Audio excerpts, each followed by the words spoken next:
Saudara-saudari, Injil kita pada hari ini diambil dari Injil Lukas bab 19 ayat 45 sampai 48.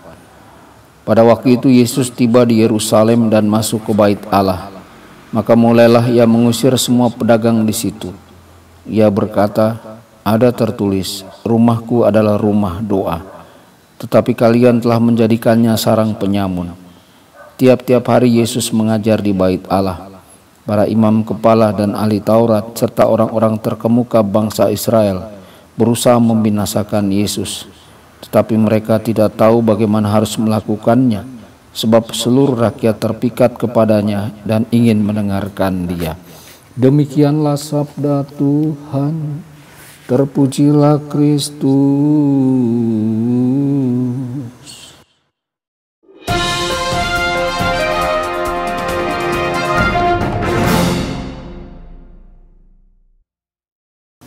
Saudara dan saudari terkasih dimanapun Anda berada, jumpa lagi dengan saya Romo Tedens dalam saluran Warta Kabar Sukacita.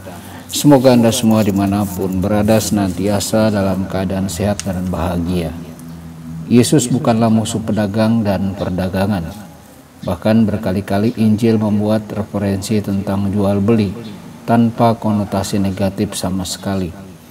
Namun dalam perikop Injil hari ini kita mendapati Tuhan kita marah karena dua alasan utama. Pertama, aktivitas bisnis terjadi di dalam area bait Allah. Hal ini dalam arti tertentu merupakan pencemaran terhadap rumah Allah. Bait suci Yerusalem memiliki ruang Maha Kudus yang terselubung di balik tirai besar, di mana hadirat Allah yang misterius berdiam. Namun secara paradoks, para penyembah bait Allah harus terlebih dahulu menyeberangi tempat yang terlihat seperti pasar untuk dapat beribadah di hadapan Tuhan.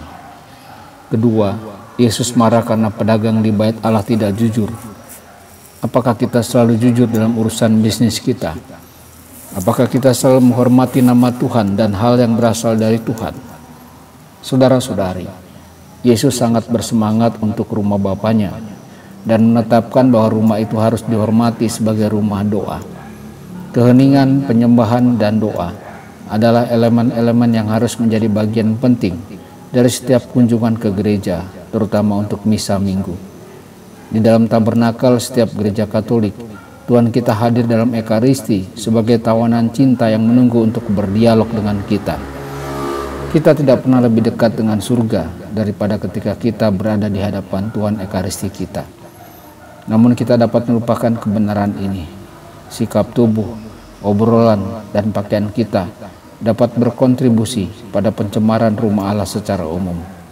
Saudara-saudari, apakah kita mencoba untuk mengingat setiap kali kita memasuki gereja bahwa kita berdiri di hadapan Tuhan kita yang menciptakan langit dan bumi?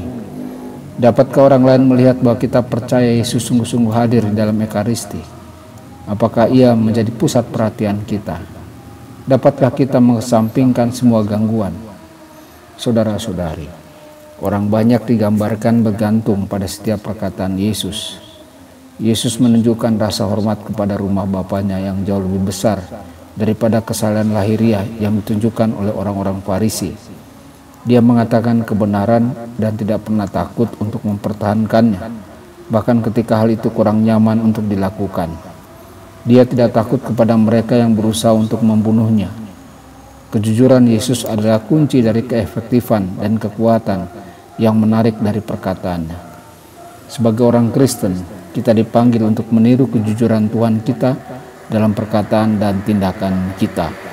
Tuhan Yesus memberkati dan menyertai Anda semua. Sabda Allah adalah kebenaran.